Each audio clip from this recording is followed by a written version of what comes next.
El cobre ha alcanzado niveles casi de $5 y a la fecha mantiene un promedio de $4.45 la libra. Justamente se da por un aumento importante en la demanda. China, que prácticamente sigue importando, en el caso del cobre es algo más cercano al 45%. Por el lado de la oferta, las noticias no son tan buenas. El mundo ha tenido problemas en producir más cobre. Tenemos para el 2025 proyectado un déficit en el mercado de cobre en torno a los 400.000 toneladas. El cobre ha estado cotizando en sus niveles máximos, lo que obviamente es motivo de celebración en Chile. Pero ¿cómo se explica que en medio de las tensiones comerciales, de los eventos geopolíticos, el metal esté teniendo un tan buen momento? Bueno, lo vamos a conversar en este nuevo capítulo de BTG Podcast con un gran invitado, César Pérez Novoa, Head de Equity Research de BTG Pactual. ¿Cómo estás, César? Muy bien, muchas gracias por la invitación y la entrevista.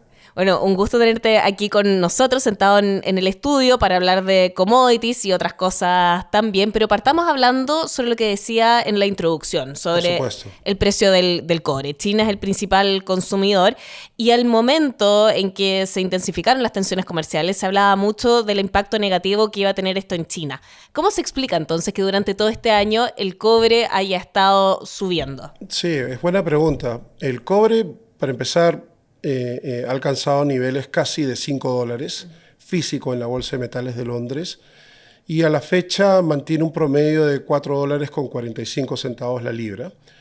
Yo creo que esta trayectoria, que ha sido bastante fuerte y mayor a la esperada, justamente se da por un aumento importante en la demanda. La demanda ha crecido en torno al 2,2%.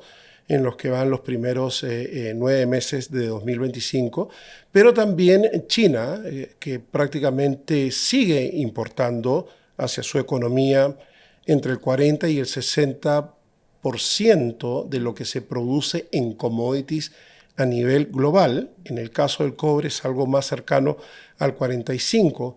Eso se mantiene intacto y se mantiene intacto por el hecho de que su economía sigue creciendo, tal vez una tasa menor de lo esperado, pero crece un 4,7% para el 2025 y los 2 años siguientes, 26 y 27, estaría creciendo una tasa de 5%, pero tiene 2 metas o 2 segmentos importantes, ¿no? Mantener su propia infraestructura, lo cual requiere una cantidad importante de commodities, en particular el cobre para su eje de transmisión, pero también está moldeando y de manera bastante acelerada su industria manufacturera, su base industrial de valor agregado.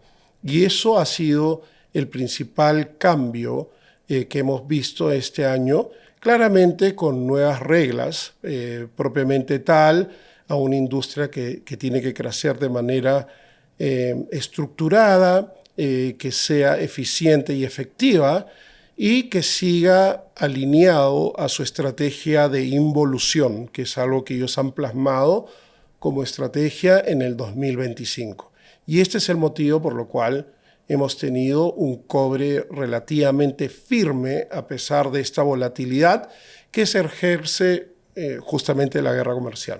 También se ha hablado mucho de la influencia de la transición energética, la electromovilidad. ¿Está jugando ahí un rol importante también sí, o claro. se sobredimensiona eso? No. Eso es un indicador adicional, un demandante adicional justamente en esta demanda por cobre. Y justamente tiene que ver con los data centers, con la transferencia de datos y justamente este elemento es un factor adicional, lo cual tiene una perspectiva creciente y no decreciente. Bueno, queda claro entonces por el lado de la demanda, todavía sigue fuerte. ¿Qué está pasando por el lado de la oferta? A ver, por el lado de la oferta, las noticias no son tan buenas y eso tiene que ver específicamente con temas técnicos, geomecánicos, geológicos, entre otros factores. Y ahí a lo que me refiero es de que el mundo ha tenido problemas en producir más cobre. Sin ir tan lejos, Chile ha sido uno de ellos, Perú también, y otras jurisdicciones alrededor del mundo, con sus excepciones, claramente, en otras partes del planeta, pero hemos tenido todos estos impactos negativos, siendo el más disruptivo es en la mina de Grasberg, propiedad de Freeport McMoRan, lo cual sobre una base de producción en mina de $23 millones, 23 millones de toneladas, justamente ellos están produciendo alrededor de 800,000, los cuales al menos van a estar ausentes claramente este año, y el 2026 con una expectativa de que regresen en el 2027.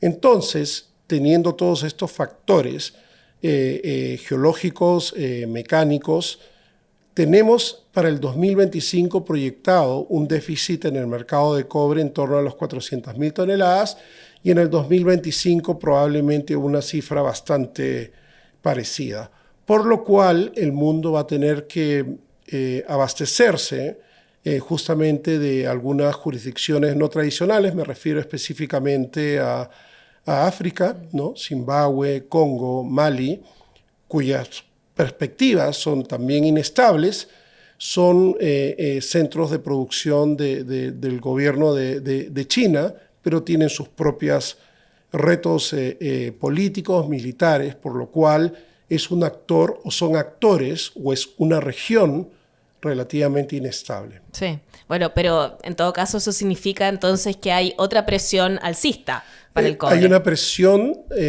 al alza para el precio del cobre. Sí. Así es. Ha existido mucha discusión o debate en el último tiempo por la implementación de la ley de biodiversidad, el impacto que puede tener también en algunos proyectos mineros. ¿Cómo lo estás viendo tú eso? Sí, la ley o el proyecto de biodiversidad claramente involucra a la pequeña y mediana minería. Hablamos de, según los datos que tenemos de los gremios, son 300 faenas que pueden verse afectadas. Y si bien no son faenas grandes, productivas, claramente son aquellas empresas que hacen el trabajo más duro, que es justamente el trabajo de prospección, el trabajo de exploración, y sin ellas no vamos a tener un crecimiento en la minería y no vamos a poder reemplazar aquellas minas que estén justamente en un proceso de degradación. Habiendo dicho eso, también se tiene que revisar, se tiene que conversar claramente con todos los actores. Y un tema muy importante que también afecta a otras industrias es justamente conversar y encontrar un punto en común, porque fuera de afectar a la minería también puede afectar las industrias de energía eléctrica, entre otras industrias. Sí, agricultura, también pesca, hay varios otros sectores afectados. Así es. César, aunque no hay empresas de cobre abiertas en bolsa en Chile, siempre ha existido cierta correlación entre el IPSA y el precio del cobre, y efectivamente el IPSA también ha estado transando cerca de sus máximos. Pero comparten también los fundamentos. ¿Qué explica lo que está sucediendo ahora? Sí, a ver, la bolsa chilena, el IPSA, el selectivo, siempre ha tenido una correlación con el precio del cobre cuando miras el índice medido en dólares.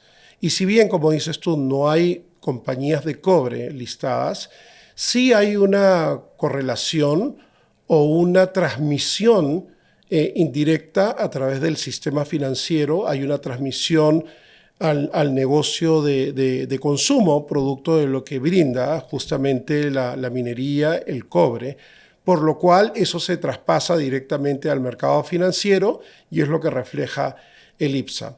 Ahora, el IPSA, cuando hiciste mención en su punto máximo como índice, sí, lo está como valorización. Me gustaría destacar de que la bolsa está transando alrededor de 12 veces precio-utilidad. No es el máximo en valuación, estamos relativamente lejos, por lo cual creo que la bolsa tiene un atractivo importante, indistinto también de lo que pasa en el mercado del cobre, pero no podemos ignorar la fuerza que ha tenido justamente sobre la economía, sobre las exportaciones en particular, y lo que pueda conllevar claramente para el ahorro, el sentimiento del consumidor, de las empresas. Hay una transmisión bastante importante que puede mejorar aún el valor de la bolsa, ¿no? Sí. La evaluación de la bolsa. Sí, ahí tocaste un punto que creo que es bien interesante para ahondar, que es efectivamente en materia de puntos, estamos transando en máximos, pero si miramos empresa por empresa, finalmente la relación precio-utilidad nos está mostrando que es una bolsa que todavía tiene valores atractivos. Exactamente. ¿Por qué? ¿Por qué todavía no se ha tomado en cuenta el valor que tiene la empresa? Bueno, la bolsa ha avanzado 41% en pesos desde que inició el año, y creo que lo que está esperando la bolsa para poder tener una valorización mayor tiene que ver con la combinación de factores. El primero es el entorno político, el segundo tiene que ver con efectivamente la implementación de inversión, que es algo que se va a dar en la próxima administración. Yo creo que esa inversión se empieza a ejecutar en marzo. Ya tenemos una ley de permisología que requiere algo de calibración menor, pero ya está la ley. Y creo que con eso podemos seguir invirtiendo en minería, en energía, en infraestructura.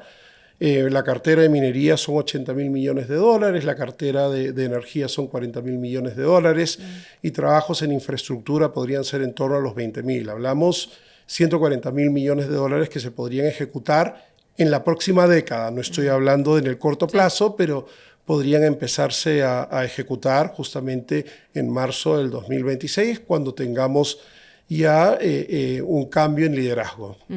Bueno, entonces en el largo plazo se ve atractivo lo que tiene que ver con el sector industrias. Exactamente, no solamente industria, pero también los sectores de demanda interna se van a ver muy, muy beneficiados. La industria debería de mejorar, la construcción también ha tenido años relativamente malos, y ahora creo que podría tener un regreso, y claramente los que ofrecen liquidez, y estamos viendo una mejora en la liquidez, justamente es el sistema financiero. Sí.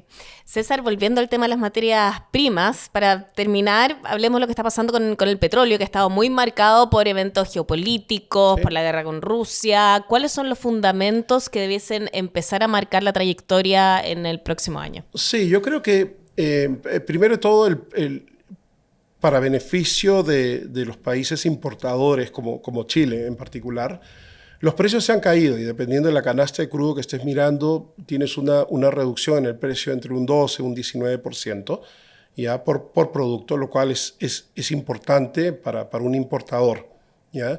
Mirando hacia 2026, y yo creo que mirando ahora en realidad, hay dos eventos que hay que monitorear. El primero tiene que ver justamente con el impacto que pueda tener el invierno del hemisferio norte. Eso es muy importante porque podríamos tener algún efecto disruptivo o podemos tener mayor demanda, y eso podría generar que los precios nuevamente regresen a los niveles de $70 el barril, pero no es nuestro escenario base.